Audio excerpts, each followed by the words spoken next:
It's 4 p.m. We're bringing you the developing news and the stories behind the headlines. This is StoryCon. I'm Joey Francisco. Some stories we're watching this Friday, August 30.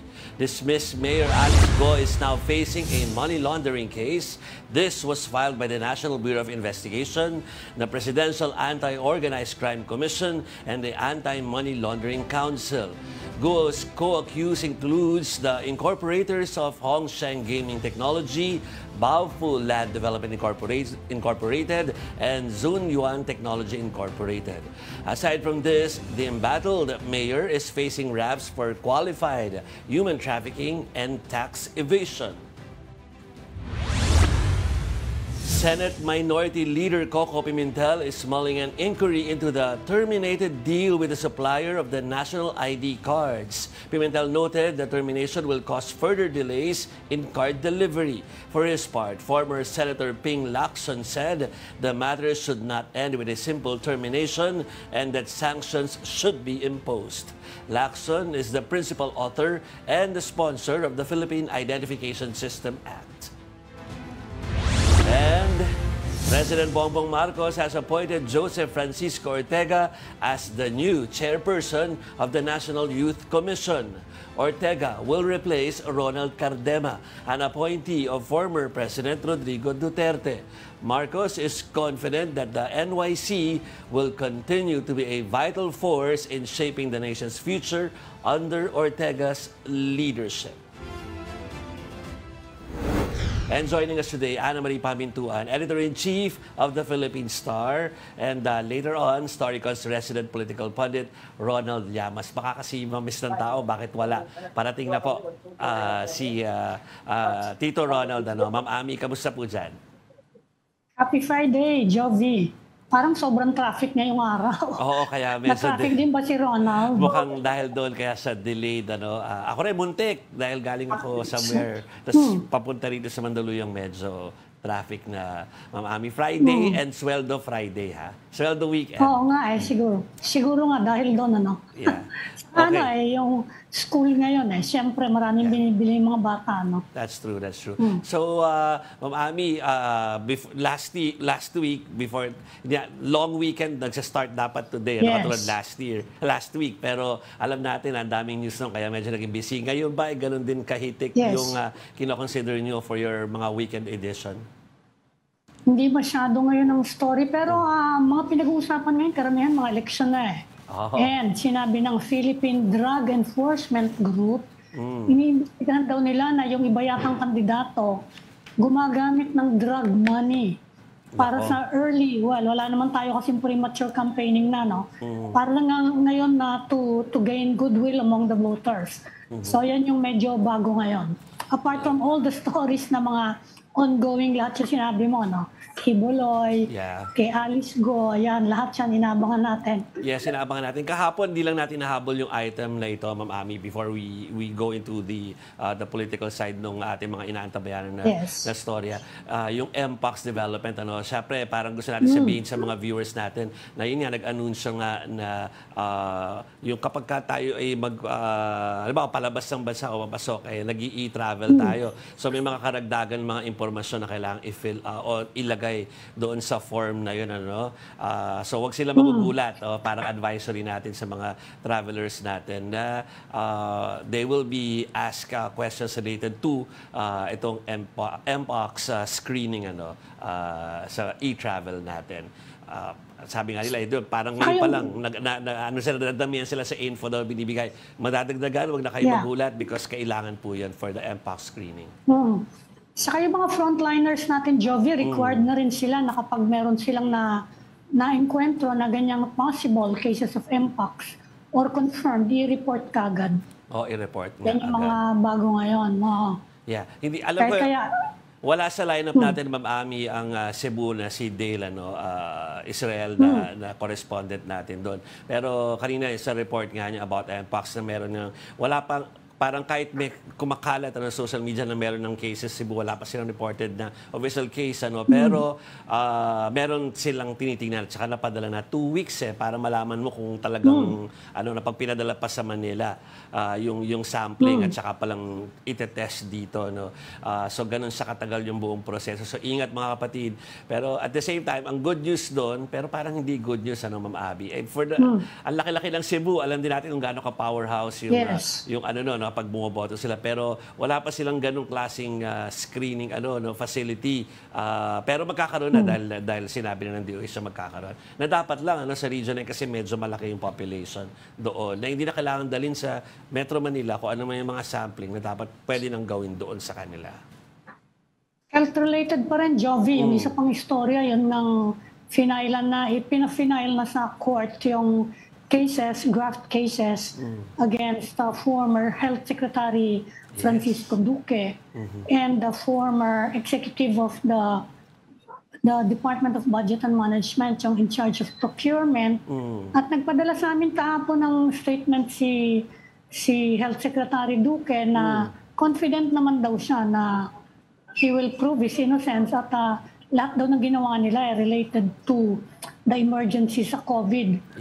Of course, medyo narinig natin yan noon, Jovi, di ba? Yung explanation nila na pinasa lang nila actually sa DBM.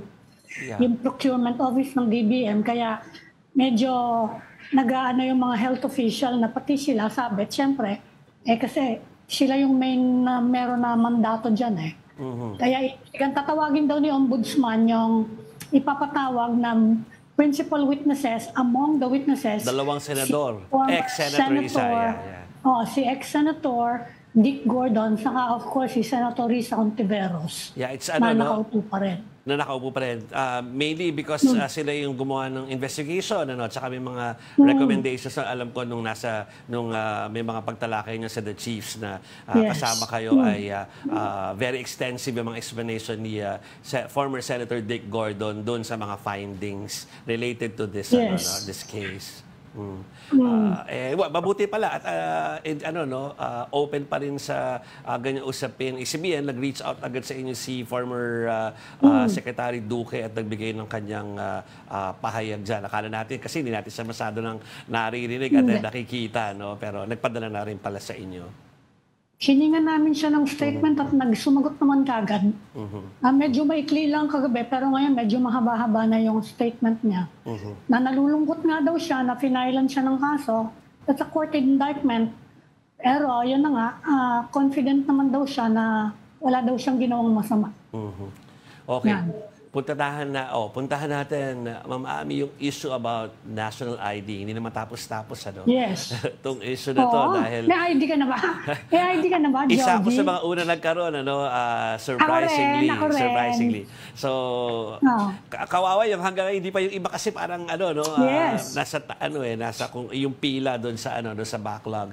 Pero yun na nga, so ang pinakabalita rito ay terminate yung contract, yung BSP sa national ID supplier, pero tama naman sila, former Senator Ping Lacson, it shouldn't end sa termination. There should be accountability dahil alam natin na ang tagal ng proseso bago ito nagawa, tapos kailangan na ng mga kababayan natin para sa pang-araw-araw nila or at least sa mga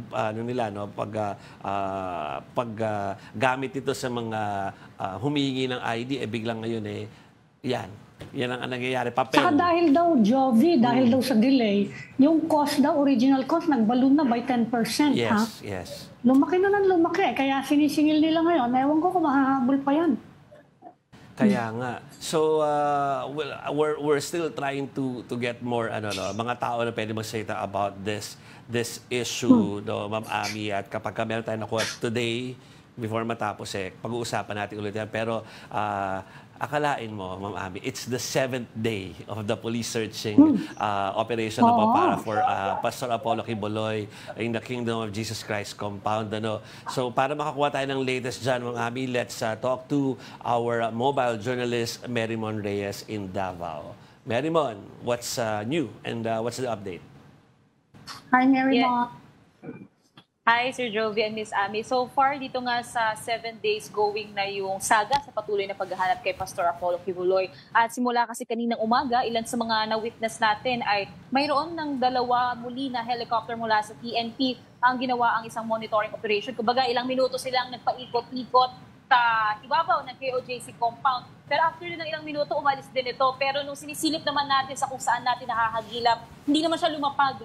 Kumbaga, dire-diretso lang siya lumilipad, pero kung i-concern natin ulit dito yung laser pointing, wala pa tayo nakukuhang report tungkol dito. Kasabay naman ito, suspendito pa rin ang klase ng Jose Maria College. Sa nakausap natin kanina umaga ang sabi, online classes daw sila ngayon kasi concern pa rin nila yung hindi pa rin makapasok ang mga estudyante at saka ang mga teachers sa premises nga ng JMC. Kasabay din ito yung concern nila sa pagkukordon or yung pagbabarikada pa rin ng pulisya, lalong-lalo na sa katedral. Ito pa rin yung concern nila, yung tuloy-tuloy na presensya ng pulisya even sa labas ng compound. Pero ngayon kasi nandito rin tayo sa entrance sa Tamayong, Davao City, papunta doon sa Prayer Mountain. Prayer and Glory Mountain, yung sinasabing ang the Garden of Eden restored na ano rin ito ni Pastor Apollo Kibuloy, pati ito ng kanyang assets or properties na binuo.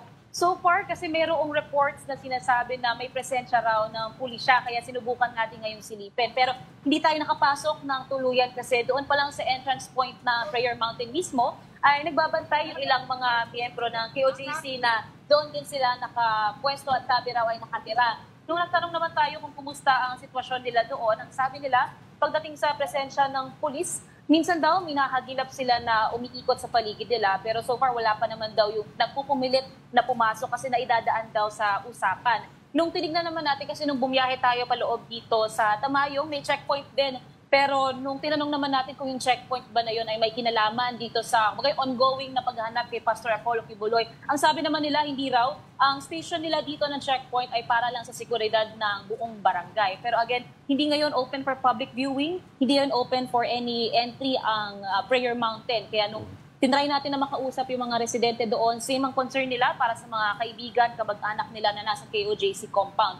At base rin sa mga documentation na nakuha natin mula sa KOJC, yung drilling sounds na naririnig ng mga misyonaryo ng simbahan na ito ay patuloy pa rin nilang naririnig doon nga sa may pa-basement sa JMC. Ito yung paaralan. Kaya concern dito ng legal counsel ng KOJC na si Attorney Israelito Torion, yung kung meron daw bang reasonable or probable cause na ipagpatuloy ba itong search operations at concern nila yung pagtulog at yung pananatili pa rin ng pulisya sa loob ng premises nila. Last na lang din siguro na nabanggit sa atin kanina, may nag-announce kasi na KOJC member bandang alas 9 ng umaga, mag-aalas 10 yun, na may malaking kahon na naman muli raw na hindi pinasilip sa KOJC ng pulisyang pumasok sa loob. Malaki daw yun na plastic container na nakasarado. So hindi raw nila nakita, hindi nila nasilip yung loob at hindi rin sa kanila dinisclose kung ano yung laman nito. Isa pang naging concern ng KOJC kanina, may mga bata raw hanggang matandang mga sibilyan ang inassume nila binigisan daw ng uniforme ng pulisya. Pero tinatanong daw nila wala raw ID, wala daw may presenta sa kanila na proof na parte sila ng pulisya. Pero yung ilan daw dito ay nandoon sa katedral at isa ito sa mga bagay na ikinababahala nila. Sir Jovi. Ma'am Ami, before natin tanungin si Mary mo ng follow-up doon sa kanyang mga ulat, ano lang, for the benefit of our viewers, ay gusto natin i-situate kung nasaan yung pinuntahan ni Mary mo na dahil although alam natin kung saan yung Prayer Mountain na yon ay para doon sa mga viewers natin. So, from sa usual kinocoveran ninyo, Mary Mon, doon sa city, ay gaano katagal before kayo nakarating dyan sa Prayer Mountain?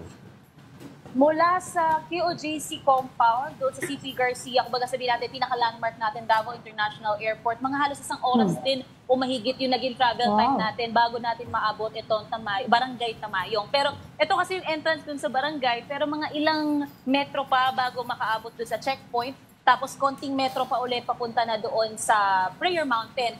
Though hindi mo siya masisilip talaga agad na pagkatayo mo doon sa Prayer Mountain sa gate nila, kitang-kita mo na agad lahat ng establishments doon. Pero may makahagilap ka naman sa malayo na yung mga makukulay nga na bahay na nasa loob nito. Yeah. Ma'am Ami. Pero Mary mo, nasan yung school na sinasabi, yung mga schools na sinasabi nila? Kasi it's a valid concern kung nadi-disrupt nga yung 1 week na yan 1 week disruption na sa klase. That's a valid concern. Pero pwede naman siguro ilipat yun kung sakasakali. Kasi kung ako fugitive ako, Usually, magtatago ako niyan sa mga lugar na hindi basta-basta dapat nahalugugin ng mga tao eh. Yeah. Halimbawa, hospitals, schools. Pero nasan ba yung school na yon, yung sinasabi? Yes, Miss Abby, yung school na binabanggit nila is yung katapat mismo ng katedral sa loob ng KOJC compound. Pag tumayo ka doon sa CP Garcia, makikita na agad doon yung malaking building na JMC. Yes. Yun yung isa sa mga, kumbaga, hindi ngayon hinahayaan na pumasok ang kahit na sino sa loob. Katapat din doon yung katedral and doon din kasi nakabarikada pa rin ang pulisya.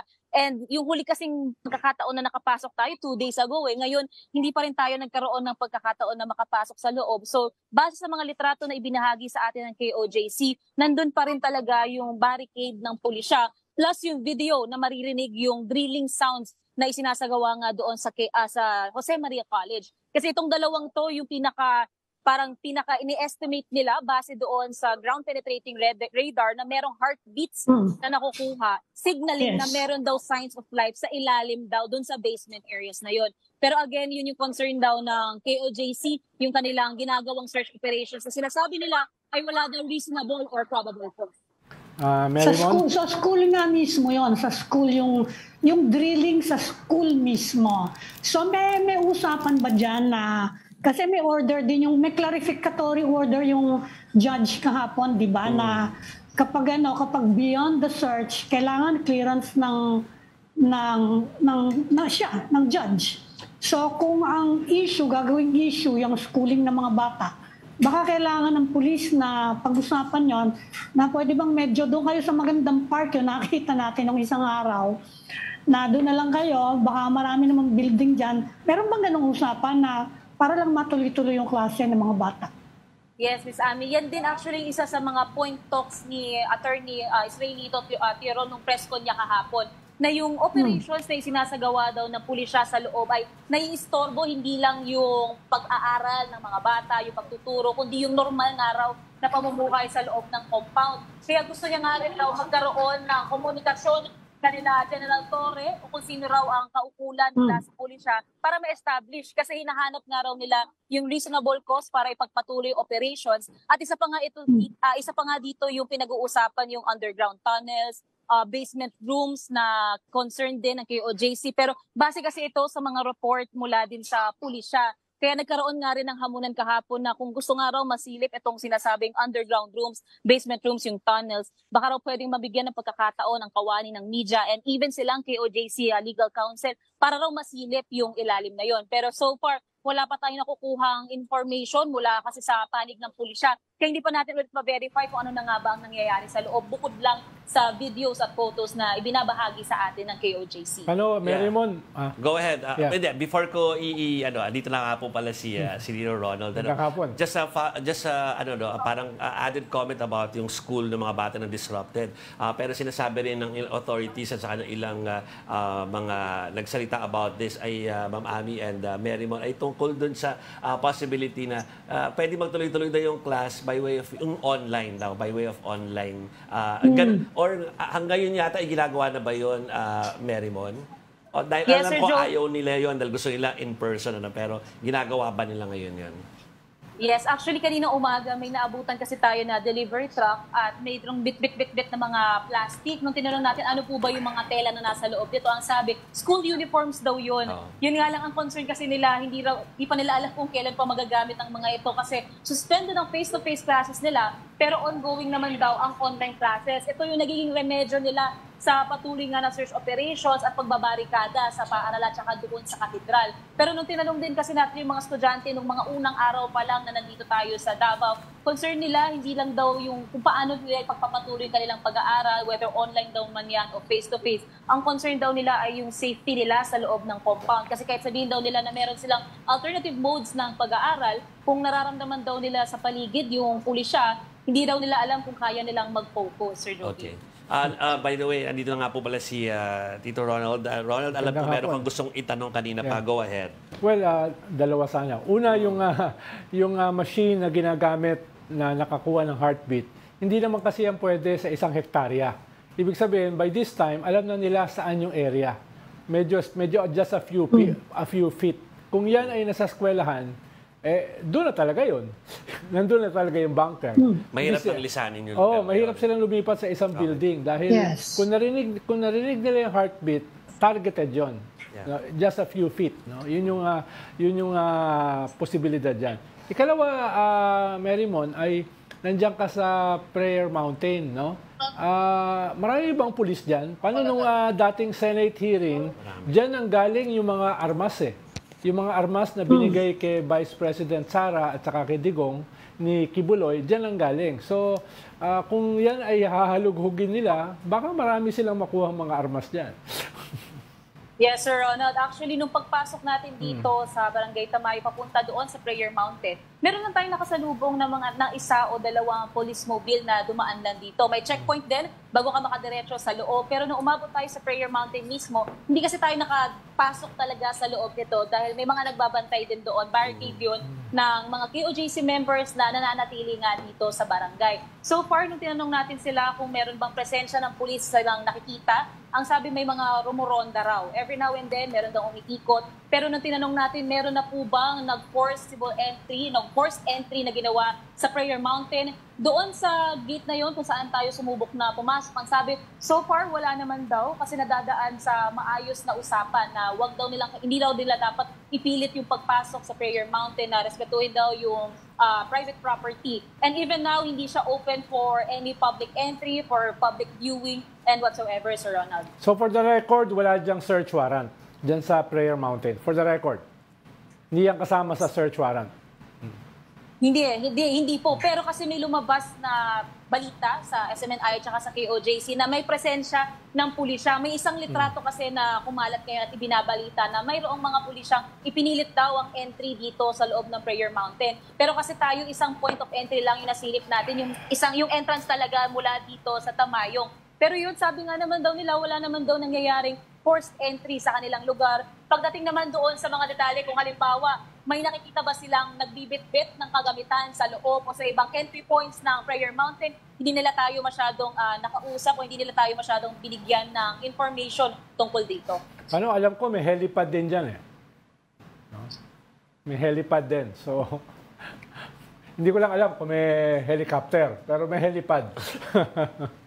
So Marymon, exactly yung nature ng operation dyan? Kasi kung hindi yan covered kung walang search warrant, sigurado hahabulin niya ng mga abogado ng KOJC. Pati yung arrest warrant, sinasabi nga nila, hindi ka pwedeng kung saan mo i-apply yan Kung saan yung address ng arrest warrant, doon ka lang. Yes. Oo. Anong sabi nila? Yes, Miss Ami. Dito kasi sa mga napagtanungan lang natin, kung ang nalaman lang natin so far is wala talagang presensya ng pulisya, bukod lang daw sa nagmamonitor sa paligid. Yung checkpoint na nasalubong natin dito, tinanong din natin sila kung yung pwesto ba nila ay may kinalaman sa pag-i-inspeksyon sa mga papasok na vehicles papunta sa Prayer Mountain. Ang sabi nila, wala naman daw. Nung tinanong din natin, meron po ba ditong pumapasok pa na in numbers, maraming grupo o kaya tropa ng police forces o police units? Ang sabi rin naman nila, so far wala naman daw, pero kung may makikitang umiikot sa paligid nitong Prayer Mountain, para daw ito sa pagmamonitor at pagsisilip sa paligid. So, pagdating sa panig ng pulisya, hindi pa natin na-verify ulit kung ano ba yung progreso o status pagdating sa search operations nila, kung pati ba ang Prayer Mountain ay madadamay ngayon o anytime soon. Pero as of now, sa nakita natin kanina, tahimik at mapayapa ang Prayer Mountain. Okay. Alam ko na si Marymon ay parang nag-mission outside dun sa original area nila, kaya nga nagpunta siya sa Prayer Mountain Pero baka sakali lang na monitor niya yung nakausap kasi ulit ng media doon sa KOJC si Attorney Torion actually inulit lang naman niya, ilang beses inulit yung panawagan na to, pero baka lang meron kang input about it. Ito sa kahilingan nila na mapagbigyan ng Pangulo at ng PNP ng isang written declaration na hindi basta ibibigay sa poder ng Amerika si Pastor Apollo Kibuloy kung sakaling ma-unearth or makuha na natin siya. Meron ba? Alam ko paulit-ulit na sinasabi sa inyo yung request na yan, pero hanggang ngayon, after 7 days, yan pa rin talaga ang kanilang panawagan. Yes, Sir Jovi. Even yung sa press con kasi kahapon, yan din yung isa sa mga sentiment talaga na in-express ng legal counsel ng KOJC na matagal na sinasabi na magkakaroon naman daw baka ng pagkakataon na lalabas si Pastor Apollo Kibuloy basta wala kumbaga yung presensya ng US forces pagdating sa usapin na ito. Pero dahil nga daw nakita nila, actually na-bring up din dito ulit yung mga police forces na pumasok daw na merong American flag patches. So isa na naman yun sa naging parang point of doubting nila tungkol dito sa search operations, yung integridad nga raw nito. Kaya patuloy nilang hinihingi yung communication, hindi lang sa panig ng pulisya, kundi pati rin sa panig ng national government. Pero bukod kasi doon, Sir Joby, yun pa lang yung monitor natin hanggang ngayong araw dito. Pero Marymon, dapat alam ni Attorney Torion na kailangan muna magkaroon ng extradition request ang US sa ating, it's a process. Sa ating DFA. Mahabang proseso yan. No? Ikalawa ay kailangan fundamentally ma-resolve muna yung mga kaso niya rito. No? Kaso dito. Kaya nagtataka ako bakit labas pa rin nalabas yung issue na yon. No? Dahil malinaw naman sa mga abogado kung ano yung limits noon. No? Ako naman... In fact, yun ang criticism ng final yung mga kaso sa korte. They actually protect Kibuloy dahil naka-file na sa korte, kailangan niya ma-resolve sa korte bago siya maging subject to extradition. In fact, yun nga ang sabi ng ibang mga may contact sa US na kaya daw hindi nagpa-file ng extradition request dahil nga nagtutuloy-tuloy yung kaso dito sa atin. At ngayon, final pa sa korte natin. Kaya hindi muna sila nagre-request. Ako naman, ang tingin ko dyan, baka mag-agree si Ronald dito, yung simple pag-iisip, na parang, bakit merong paghihingi ng demanda ganon? Sa ordinaryong tao na naakusahan, parang pwede ka ba magsabi na, ay hindi, hanggang ganito lang ang gusto kong, may kondisyon ako before ako sumuko or something. Pwede, pero hindi naman pinagbibigyan yon. So parang bakit umaasa sila na pwedeng mapagbigyan to? Parang nasa level ng propaganda rather than tunay na concern. No? Parang propa dahil siguro ang target mo, mga Pilipino, bakit kukunin ng mga Amerikano? Di ba? Mas ganung level rather than isang tunay na legal possibility. Tapos yung sinasabi naman nila na extraordinary rendition, nangyayari lang yon. Mali naman. Iba yon, ibang ibig sabihin nun. Iba yung concept nun, di ba? Iba yun, di ba, Ronald? That's a completely different concept. Yes. No? Walang involvement yan sa kanya. Magre-rendition yung US papadala sa atin at dito torturin. Yan. Tama. Hindi tayo magpapadala ng tao ron. Totoo. Lokohan yun. Yes. Before we let our mojo go at gumawa pa ng mission niya. So, dahil Friday ngayon at last edition natin for this week, meron pa bang inaasahan, Marymon, na mga pwedeng mangyari sa susunod na 2 araw? Yes, Sir Jovi. Actually, kanina dapat may press con na pupuntahan tayo kasama ang panig ng pulisya. Pero kasi hindi tayo nabalikan, mukhang hindi siya natuloy. Kasi subukin pa rin natin makakuha sa kanilang panig. Pero may huli kasi mga report din na sinasabing may nakita yung pulisya na mga makeshift na itak, bolo, tsaka explosives sa loob ng compound. Pero again, hindi pa natin nakukuha yung parehong panig kung ano nga ba yung nakita nila, kung mabe-verify kung saan nga ba nanggaling ang mga ito. Na siguro to add lang din, yung pagsilip lang din natin dito sa Prayer Mountain ay isang paraan lang din para ma-check kung kumusta yung sitwasyon nila. Lahat naman ng mga nakausap natin na miyembro, hindi lang ng Prayer Mountain na naninirahan doon, kundi mga miyembro din daw kasi sila ng KOJC, na ipaliwanag din naman natin ng maayos at nakausap naman natin sila ng maayos. Kaya sa kanila din natin nakuha yung ilang panayam na so far, okay naman daw sila sa lugar na ito. Yung mga lumiikot daw ng mga pulisya, yun naman daw yung rooms of doubts nila kasi may mga rumoronda raw silang nakikita every now and then. And so far, yun yung nakikita natin dito sa Prayer Mountain. Panghuli na lang, Marymon, meron na ba nagsisimulang magsalita, dumalaw ng mga VIP diyan sa KOJC compound? Halimbawa... Known families ba yan? Oo. Okay. Dahil nagpaparamdam na si Digong kahapon no? Okay. Dinepensahan niya si Michael Yang, si Lau, etc. No?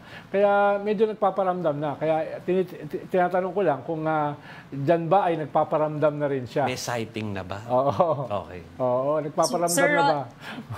Yes, actually, Sir Ronald, yung isa sa mga nagpaparamdam na ngayon ay si Vice President Sara Duterte dahil binisita niya ngayon yung lamay nung isa sa mga KOJC members na namatay matapos maatakihin ito sa puso. So yun yung nangyari ngayong araw na ito. Pero when it comes to other personalities or politicians, si Mayor Baste Duterte, wala pa, hindi pa natin nakikita except lang dito kay VP Sara Duterte na binisita nga yung lamay o dumalaw doon sa lamay ng KOJC member.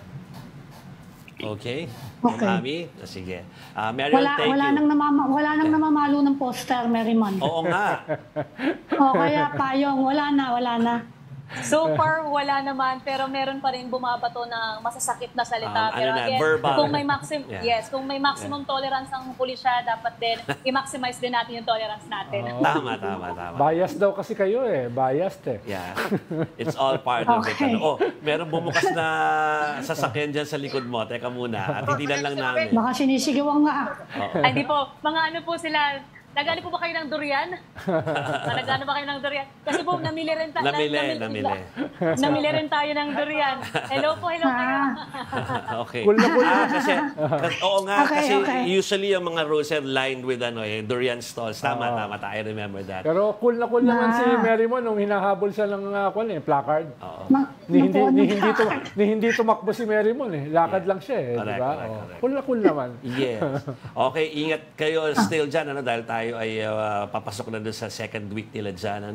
At sige, Merriman, thank you for that report. At kung merong magaganap ay ipapasok na lang namin kayo ulit dito sa mga programa. Thank you. Salamat, Merriman. Thank you. Ingat, Merriman. Ingat din sila.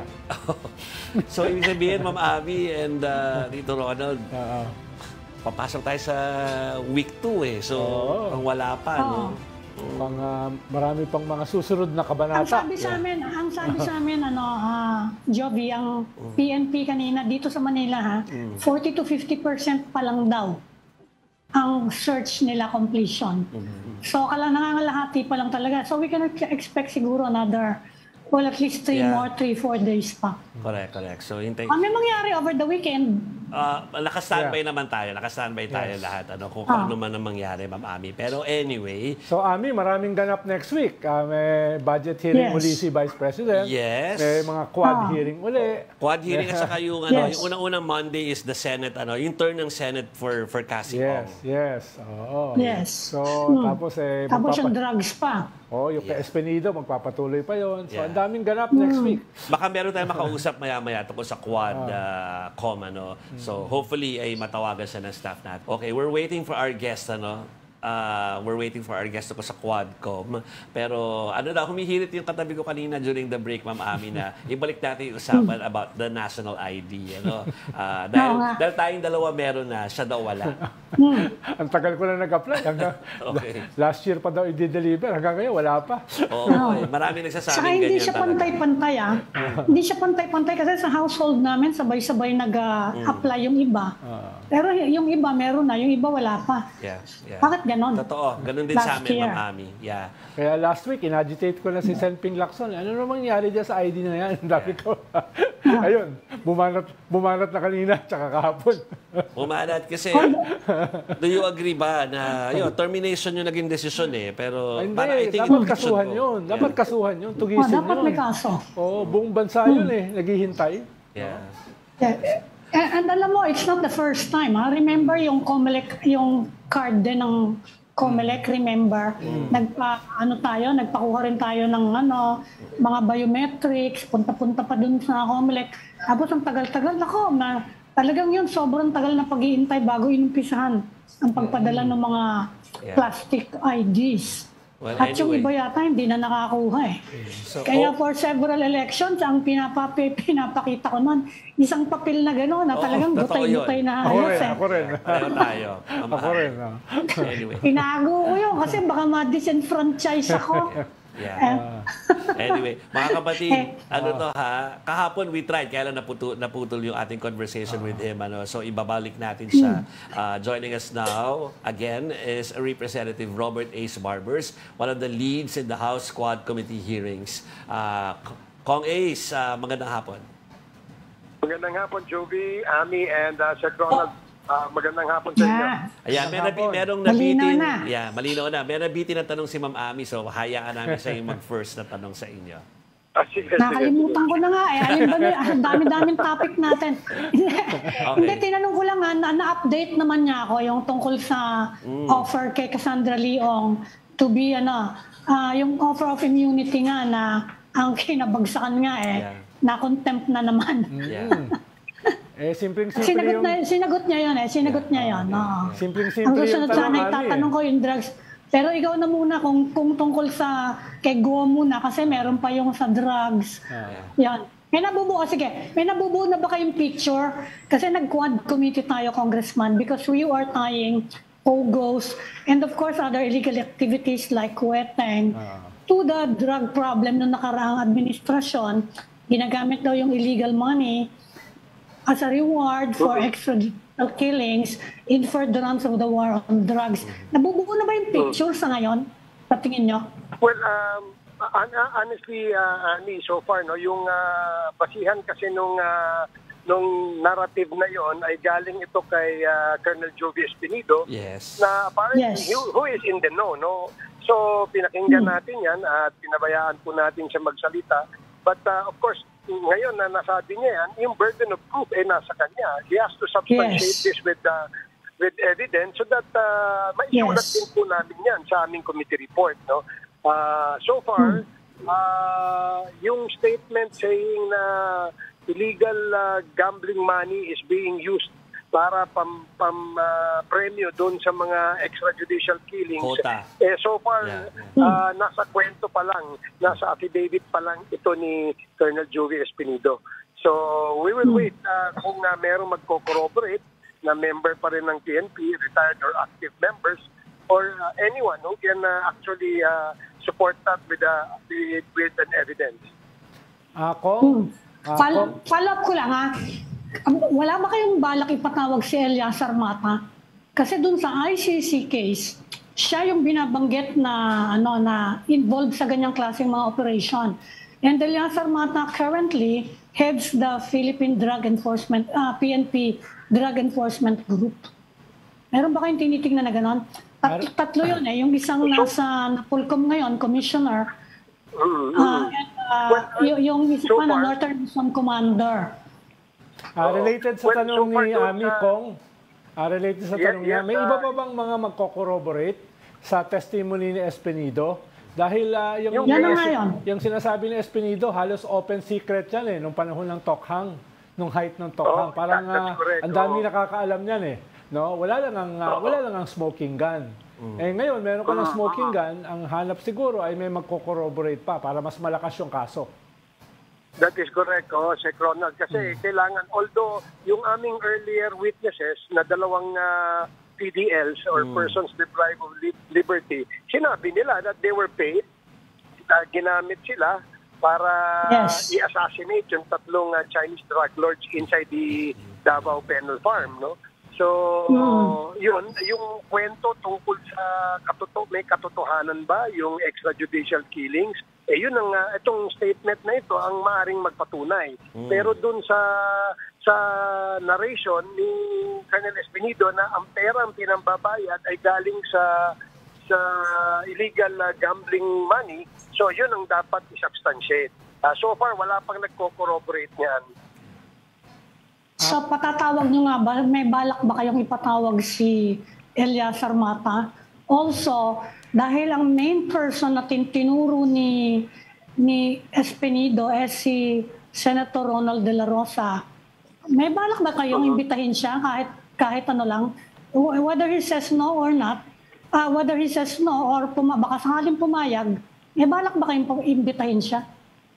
Well, actually, Ami, last hearing, invited siya, no? Kasi pagka nagka-Quadcom committee hearings kami, nandyan palagi ang PIDEC, which General Mata heads, at saka yung PIDEA. Unfortunately, last hearing, meron po siyang excuse because he wasn't able to make it. Meron po siyang parang command conference ang pagkakaalam ko. So, definitely, itong susunod na hearing namin, we will again invite him.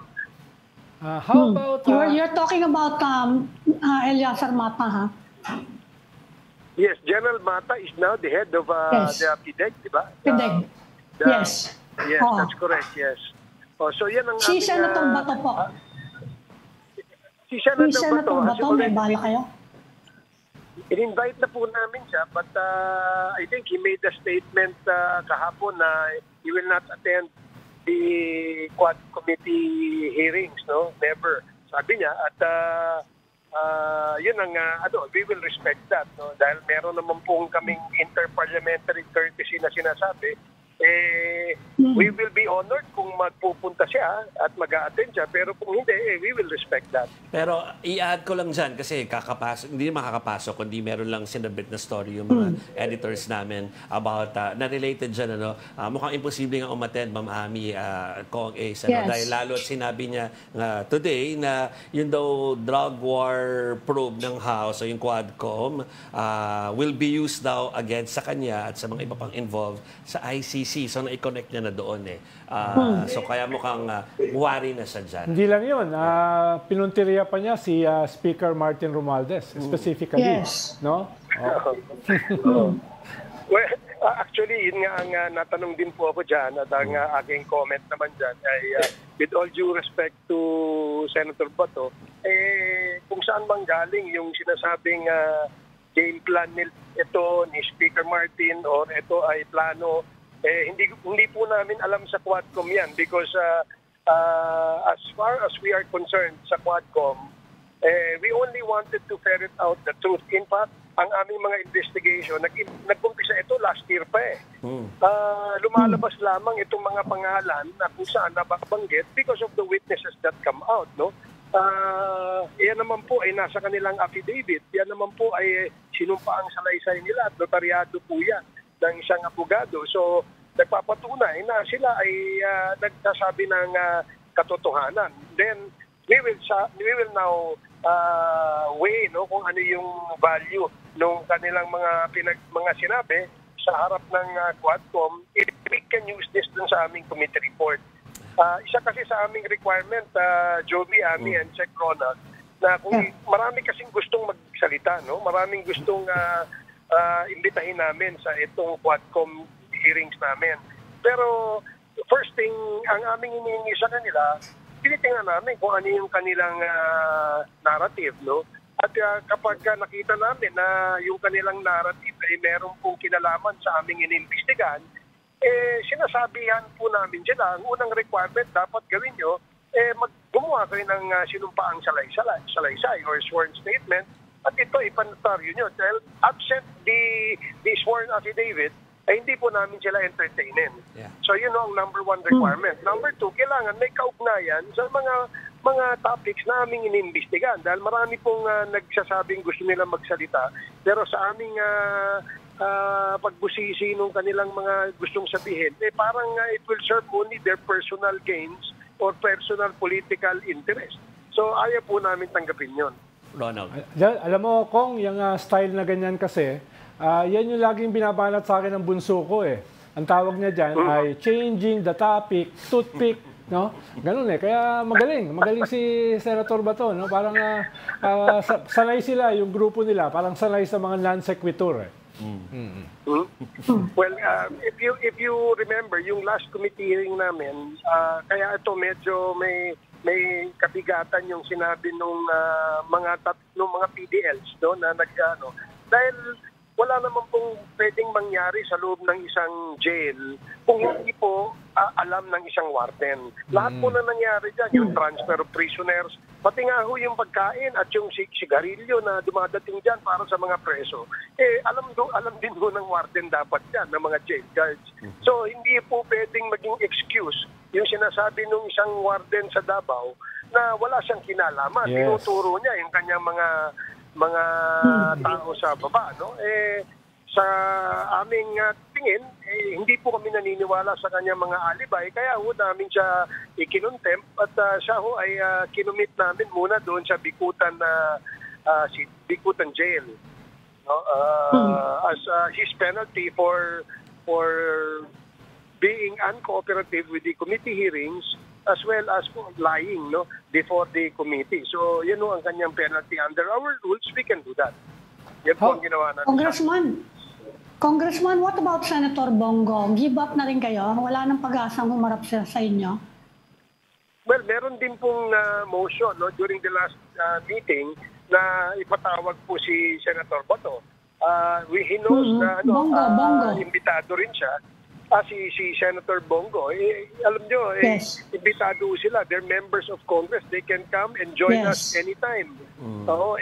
Actually, there's no need nga for investigation. But we still wanted to hear them para magkaroon naman po ng fairness dito sa Quadcom. Ayaw po naming masira yung credibility nitong Quadcom na to tsaka itong integrity nito dahil unprecedented and historic committee po ito. The first time pa nangyari ito sa history ng Philippine Congress kaya ayaw po naming magkaroon ng kulay o ma-taint ito with politics or anything of that sort. Kaya as much as possible, open po kahit sino pong miyembro ng Kongreso, whether congressman or senado, ang gusto magpahayag, we welcome po namin yan. Okay, Ronald. Yeah. How about the elephant in the room, Kong Ace, no? Wala namang issue ng interparliamentary courtesy kung halimbawa ay ipapatawag si ex-President Digong. No? Yes, meron bang ganung plano? In-invite namin siya 2 times na. Nagpadala na ho kami ng invitation.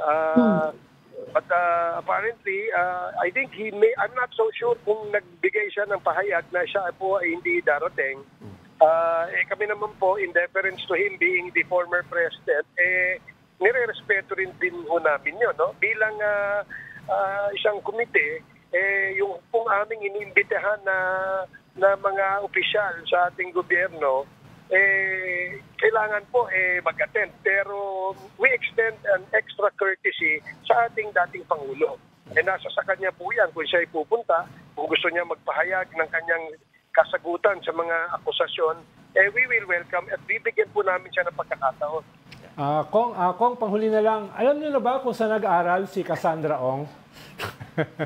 At saka, pakisabi naman kay kaibigan kong si Dan Fernandez, bakit ang sweet-sweet naman ng text sa kanya ni Cassandra Ong? Actually, marami siyang in-hold na information, no? Kasi gusto niya sabihin ito under an executive session. Yeah. So, upon the advice of her lawyer, siguro pumayag dito na magpahayag sa amin sa executive session. Kaya naman sinabi namin sa kanya na kapag yung sinabi o ni-reveal dito sa executive session, merong bigat at merong kinalaman para po makasuhan itong mga tao sa likod ng illegal na pogo na ito, we will even give her more, no? By granting her or recommending her to be under the state witness program ng ating gobyerno. Okay. Alam mo, Ronald, para kasi Congressman ako pa, tinutuksa mo si Congressman sweet nung text Kaya, ako last question ako before we say goodbye. Yung coverage for coverage purposes, dahil meron kaming Eddie Garcia Law, hindi pwede. Kung kailangan namin assign sa next hearing ninyo, magdadalawa kami para hindi mag-over the 12 hours. Pero kailan magaganap yung next Quadcom at kung ito ba ay hinihintay nila kung invited din si Harry Roque? Yes, invited si Attorney Harry Roque sa Tuesday, no? We have a scheduled hearing on Tuesday. Pero Jove, Ami, and Sec Ronald, ganito po kasi yung sistema namin sa Quadcom. If you notice, we don't actually tell ahead of time kung ano yung topic, no? Yes, kasi apat po yung iniimbestigahan namin. You know why? Kasi depende po sa availability nung mag-witness o yung magsasalita. Halimbawa po, ngayong Tuesday, meron kaming scheduled na at meron pong halimbawa, may lumapit at nagbigay ho ng kanyang sworn statement o affidavit tungkol sa usapin sa extrajudicial killings, then we will probably set the topic sa EJK. Yeah. Pero kung sa drugs naman, ganun din po yung aming gagawin. So far, meron kaming 3 witness ngayon na ini-evaluate pa ng aming legal team kung ano yung pwede naming i-take up on Tuesday. And probably by Monday, we would know kung ano na yung yung subject matter ng Tuesday Quadcom's hearing. Okay, basta we'll cover that, ano? At thanks for joining the StoryCon, Congressman Ace Barbers. Salamat, Kong Ace. Thank you, Congressman. Thank you, Ami, Sec Ronald, and Joe. Thank you very much. Mabuhay kayo. Sana i-contempt nyo si Topacio. Malapit na, muntik na eh. Muntik, di ba? I already gave him the last warning eh. Hinihintay ko talaga yun eh. Hindi naman dahil gusto namin mapahamas siya, pero Hindi. Wala habang pinapanood namin, sabi ko parang napupunta na doon. Ano? Pero anyway, nagtimpi ang mga congressman. Malapit na because if he still disobeyed my last warning, I will have to issue a contempt order para sa kanya. Okay, Kong Ace, thank you. Happy weekend. Okay, thank you. Thank you. Happy weekend. Thank you. And thanks for joining the StoryCon today, Ma'am Abby and Ronald. Naku, sana makapag-happy weekend tayo ngayon talaga. Thank you. Happy weekend. Yeah. Happy weekend, Ami.